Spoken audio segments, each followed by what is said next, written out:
Hi guys, I just wanted to show you a bit about CopperCube performance and what are the things that mainly affect it. I've done a little number of test situations here with a different number of polygons up the top, anywhere from 250,000 to 620,000, and the frame rate. So the default frame rate with the mesh when you load it is here.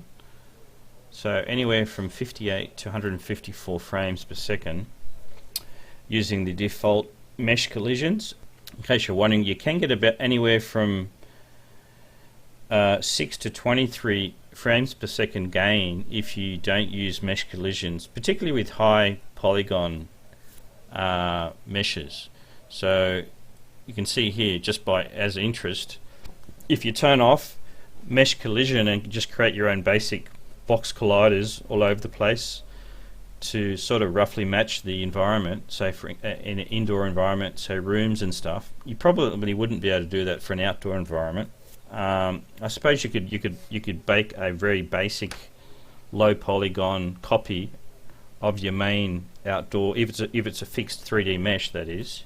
But if you're not using a fixed 3D mesh for outdoor terrains and using the actual CopperCube terrain system, you're going to have to keep the polygons low. You probably load a height map, but keep the resolution low, so that will make the number of polygons much lower. So yeah, so you can't really do that with a CopperCube terrain. But if you're using a mesh, fixed 3D mesh, you can turn off the collisions and substitute a different mesh with more simplified geometry for mesh collisions if that's what you want to do. That's typically like games like Unreal. I think Unity as well, they all do that because mesh collisions has an effect on performance. It's not massive, but it is significant. So I've got here anywhere from 6 to 23 frame rate drop by using the default mesh collisions. That's what I'm getting anyway, with anywhere from 250 to 600,000 polygons. If you're using really low polygons, it's probably not a big deal. As you can see here, the biggest effect on frame rate performance in CopperCube is the number of polygons first, and after that it's not the number of textures or anything else. It's actually using normal maps. Normal maps is a huge strain on performance. Anywhere from about 28 to 65 frames per second drop you'll get using normal maps in CopperCube. It's actually really bad. And you don't need to use it at all because you can bake, as you might have seen in my previous video, you can bake all the normal map detail into the main texture. You can add the ambient occlusion, you can add the illumination, bake some of the roughness into it as well if that's not already there.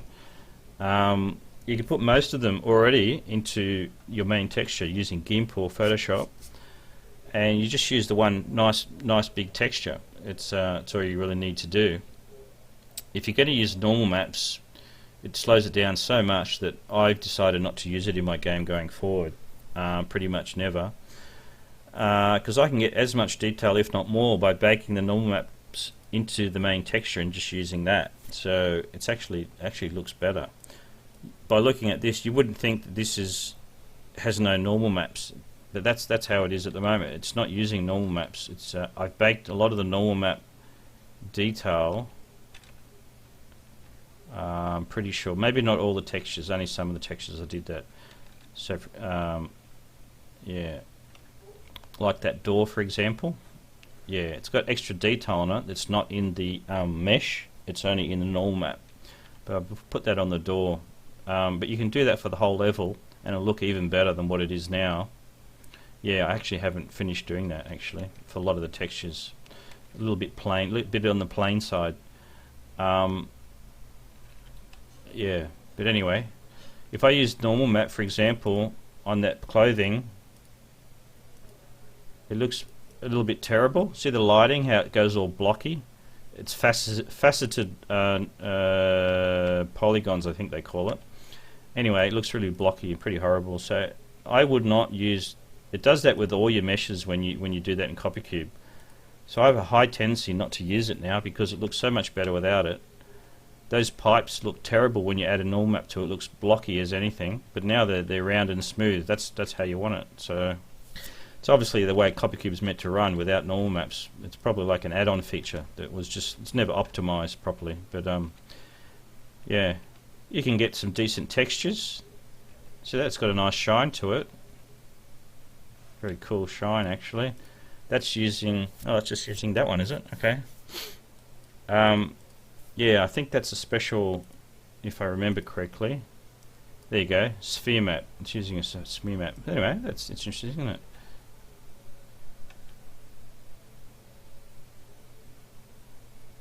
Yeah, so it moves around as you move directional.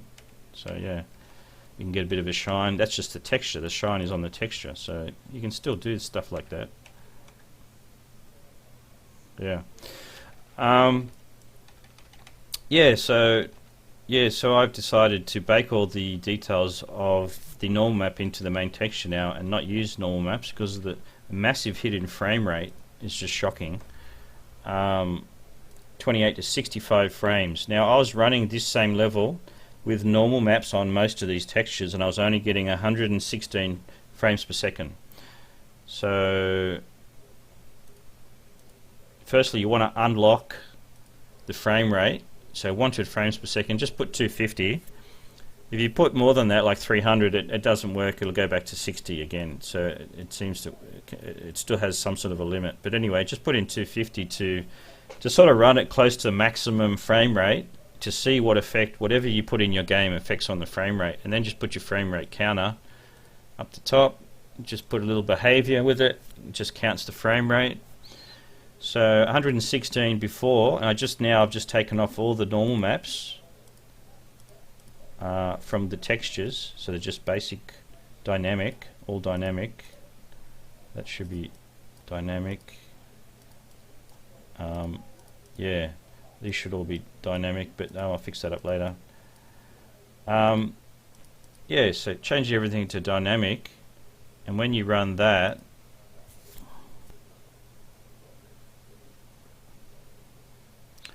okay, so when you run that, yeah, I noticed the resolution's a little bit off, but it's close to what it's supposed to be. I'm getting about 100, was it 150, 156, say about 154 on average. So that's an increase of 38 frames per second. That's pretty big improvement in my opinion for a better looking, more smoother looking graphics, high frame rate, and to get around the problem. So in my game I wanted to have dark indoor environments and bright outdoor environments. So I've got code that's brightening the outdoor environment like the weather and everything as normal. But I didn't want that to affect the indoor environment very much, and so the directional lighting, I don't want it to affect the indoor environment. The ambient lighting, I don't want it to affect the indoor environment that much, just a little bit. So you actually can get around the problem of that. I was using normal maps to achieve that because directional lighting does not affect anything with normal maps, and ambient lighting will affect even things with normal maps, but not that much because it darkens the texture a lot. So you could have it brighter outdoors but not affected by indoors that much by the ambient lighting, and that was working, but I realized I didn't need to do it that way. I could do it a much better way.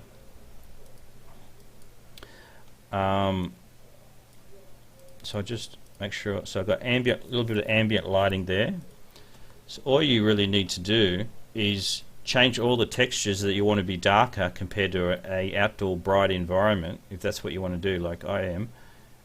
Go to your Irelic properties and change the ambient level. It's not ambient lighting, this is just called ambient level. I don't think you can access with code, I'm pretty sure you can't. These ones here, I don't think so.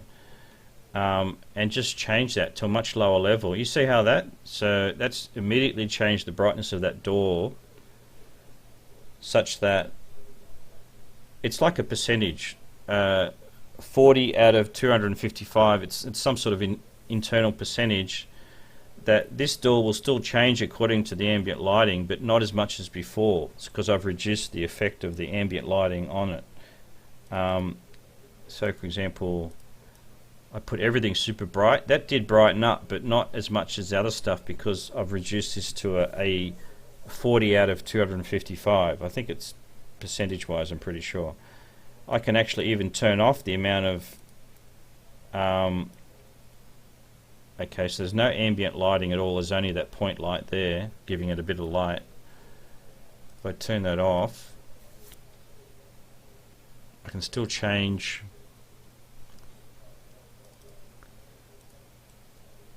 As you can see, you'll see the effect anyway. Once I put a little bit of ambient lighting into the scene, it changes everything in the scene, obviously. But if I didn't want it as bright as that, I'd just reduce it down to a much lower level. You can change it to whatever you want. You can even turn it off completely, such that it's only affected by the point light, if that's what you want to do. Whereas for me, I'm happy to give it an exposure, a little bit of an exposure to ambient lighting, but not much. So in other words, for me, I think it's going to be around 40, something like that. So I want it to get a bit brighter when it's bright outdoors in the middle of the day. I want this interior area to be just a little bit brightened by the actual the daylight, if you like, but not too much. So that's why I thought I'd give it a little bit like that, like 40. Anyway, but you can change it however you like. So in other words, go through all your indoor textures and change this ambient level to a much lower level so it's not affected by the ambient lighting if you want to have a bright outdoor and dark indoor environment at the same time. You can totally do that. So that's how you do it. Very simple. Now I'll put the point light back on because it makes things look a lot better. Now that means obviously if you're going to be doing that, you can't use directional lighting, because directional lighting, it won't affect textures with normal maps on it, but anything without normal maps it will. And that ambient level does not change the brightness of the directional light. That's a different thing altogether. So if you wanted to use a bright directional light in the outdoor environment and you want a dark indoor environment like this, you just have to get rid of it, just delete it, don't use it in the game, and just rely on ambient brightness or ambient light here. That's it, which is fine. That'll look fine because I don't need all the detail when you're looking outside from an indoor environment through the window. You don't need to see everything anyway. It's just a nice little addition I was thinking to add to my game, but yeah, so there you go. So optimal performance, keep the polygon count low. The second thing, don't use normal maps. It's just not worth it. You don't need to. You can get all the detail in the main texture. The only, obviously, if you want high specular shine, you might need to use normal maps in that case, and just in case it's texture, but that's a different issue. I haven't tested that performance-wise, but it probably will have a big effect on your frame rate. So yeah, normal maps are the second worst thing. After that's the number of textures. 40 textures. Yeah, well, you can use it. This one had 163. I was still getting 90 frames per second. That's not too bad. Probably better to keep that much lower. Under 100 would be a lot better. Frankly, yeah, somewhere between as low as possible, basically. Is the way to go, and the best way to keep the number of textures low is to use a texture atlas in Blender. If you don't know how to do that and all that stuff, you can always just pick 4 separate mesh objects using 4 separate textures, combine them together using tools, merge selected mesh into another mesh, so that you've got one mesh that's got 4 different textures for 4 different objects, and then you can just go pack all textures of selection into one. That way it'll optimize. Instead of 4 textures, you'll have one texture broken up into 4 equal squares. So if you're going to do that, you're probably better off to have textures of equal size. Is the best way to go when you do that. So that's how you can optimize, reduce the number of textures if you like. Here, Mesh collisions has an effect anywhere from 6 to 23 frames per second. You can create your own custom mesh collisions if you want it, if you want maximum performance. I'm not going to worry about it. I don't think I'm going to bother. I'm happy to pay 15, 20 frames per second for the sake of more accurate mesh collisions, and without having to go to all the trouble to create custom mesh collisions for everything. It's a bit of a pain. You can do it. Unreal Engine does it all the time. It has custom mesh colliders for everything it does. That's why it can run so well. One of the reasons, that is. Now, in terms of texture size, it doesn't have a massive effect on performance. If you've got the memory to run it, it'll run it. It won't affect it that much. So this one here, 280,000 polygons, single combined mesh, 390 megabytes with 40 textures. I was getting 144 frames per second with just the normal mesh collisions on the mesh.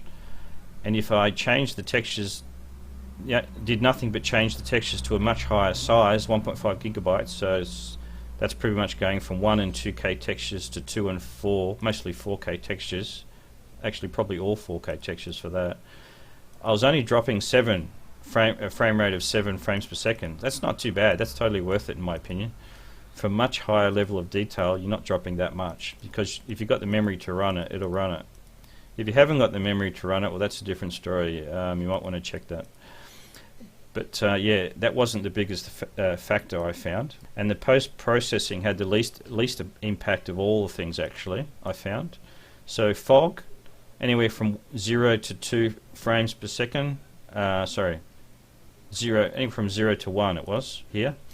Point lights, so using all the point lights, and so for example you add 5 dynamic point lights, that only affected the frame rate by 2 frames per second. So really very little effect. Vignette 1, blur 2, invert 3, colorize 5, and bloom 6. So really they're not a massive effect on the game. The biggest effect once again is the polygons, then the normals, and then the probably the mesh collision. Either the mesh collision or the number of textures, either could affect about the same level. So yeah, so if you're thinking that some of these post-processing effects affecting your game badly, no, I don't think it's that. I'd recommend you go into your settings, put 250 here, and run your game, and see maximum changes and run it that way, and you see the number of frame rate effect on your game that way. So it's good that Nico finally unlocked that from 60 to whatever you want, so I can now see exactly what effect on my game different things have. So I realized that using normal maps had a massive effect on the frame rate. I'm not really willing to pay that price unless I actually had to use it. I don't have to use it, that's what I realized, so I'm not going to use it anymore. Instead I'm going to bake all the details into the one texture. The ambient occlusion, roughness, illumination, and the normal map detail itself can all be baked onto the single texture, no problem at all. And it runs just fine. So, and it looks a lot better, a lot smoother, runs faster. Yeah, there's a lot of benefits not using normal maps. I didn't realize it was such a negative thing. Okay, I've just updated this level now with baking all the details of the normal maps into all the textures. So I redid the whole thing. So as you can see, so it has no normal maps, yet it has the normal map detail, which is nice. You can change the amount of strength of the detail you put into it, as well as the white highlight and even the dark highlighting. So that's normal map detail. All normal map detail. Looks pretty good, doesn't it? I think it looks pretty good. Too bad. Yeah. So it's baked into it. There's the updated texture. That's possibly a little bit too strong, the normal map detail there. Quite possibly. You can change it however you like, which is good. But yeah, you wouldn't really know by looking at it that has no normal maps. You'd think, oh yeah, it probably does. Well, it actually does in a way, baked into the one texture. you do get a little bit of a shine effect in the way I do it, so it does give a little bit of nice lighting effect, baked in lighting effect, if you like. A lot more than just ambient occlusion. It goes well beyond that. Yeah, so that there, that's a flat texture with the normal map detail. It looks 3D, doesn't it? But it's not. Yeah. Yeah, so yeah, that's pretty good. So it's worked out on the whole pretty well, I think. It's a lot more detail in the whole level now.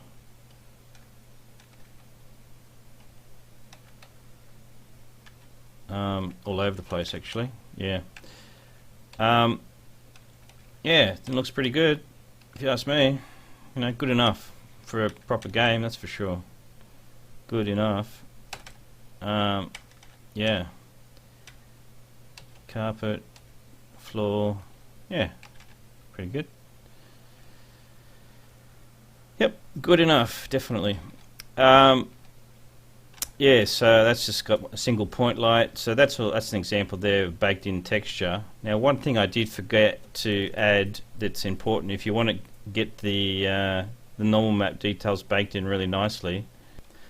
Okay, here's some examples of textures. I'm going to take a diffuse or normal diffuse texture. I'm going to open it with GIMP. I'll take the normals. I can't do anything else. That metallic, you can't do anything with that. There's no real detail on that. That just tells you how to apply the metal finish. Roughness, well, it's already got its own roughness built into it, these textures, so I won't need to add that. That's all there is for this particular lot of textures. So I told you to go desaturate, change it to luma, color to alpha, get rid of the grey, so you just got white and dark only. Now I always leave the dark, but this white, in many textures the whiteness is just too much. The first video I made about this, yeah, there's too much white, so all you do, get rid of the, after you've done the, get rid of the grey, now just get rid of some of the white. Leave some of it and keep some of it. So this opacity here in GIMP, I typically find the best amount is somewhere between 50 and about 60. 50 and 60 is my typical range. Each texture will be a little bit different, and even the color of the texture will be different. So if this was a black texture, you'd have even less because the white would show up too much. But this, because this is a light grey background, I tend to give it a bit more. So this one actually went to 40. It was a pretty good figure I came up with. So you just grab it and drop it in there like that, and as you can see, yeah, it's pretty nice. You could even probably go a little bit stronger, but it looks pretty good. Yeah. So that's just, that's now baked into the texture. You just you can just merge that down and save it as you like. Yeah, it's pretty good. Yeah, it's good, if not better, than having separate normal maps. That's what I found, which is interesting. Yeah, and you can change how much intensity you want to do, have it in there as well, of the whiteness and the darkness. In terms of if the normal map itself, okay, if some normal maps don't have a whole lot of detail on it and they look a bit flat, if you need extra detail, you can bump it up. For this particular one, I've just left it by default. It looks pretty good. I mean, you just go filters, enhance in GIMP, and then sharpen, and you can take this top one up, scale it to the right, anywhere from all the way to the end in some cases, if you want. That's probably going to be a bit too much for this one. I'll just show you as an example. It's probably going to be too much, but you can modify the amount. Colors to alpha, just make sure you pick on the average grey, yep, and then you've got the white and the black left. Color to alpha, about 40. We'll try it. You can sort of roughly gauge it anyway in most cases. So you go far to the left, you can see the whiteness is a bit too white, so then scroll across till you think it's probably more reasonable. Yeah, about 40 actually. So we'll go see what it's like. If that's too much, it's probably not too much, you know, it actually looks better. Even an increased definition, if you like, of the normal map details. Yeah, actually pretty good. Yeah. So that's one thing I didn't mention in my other video about how to do that. So yeah, so just don't forget to reduce the amount of whiteness, because it's actually by default it's just too much in most cases. In this case, you could probably have a bit less than 40. The lower the number, the brighter the whiteness, basically. But anyway, so all right, so that's CopperCube for you. I hope you got something out of that, and let me know what you think. Cheers.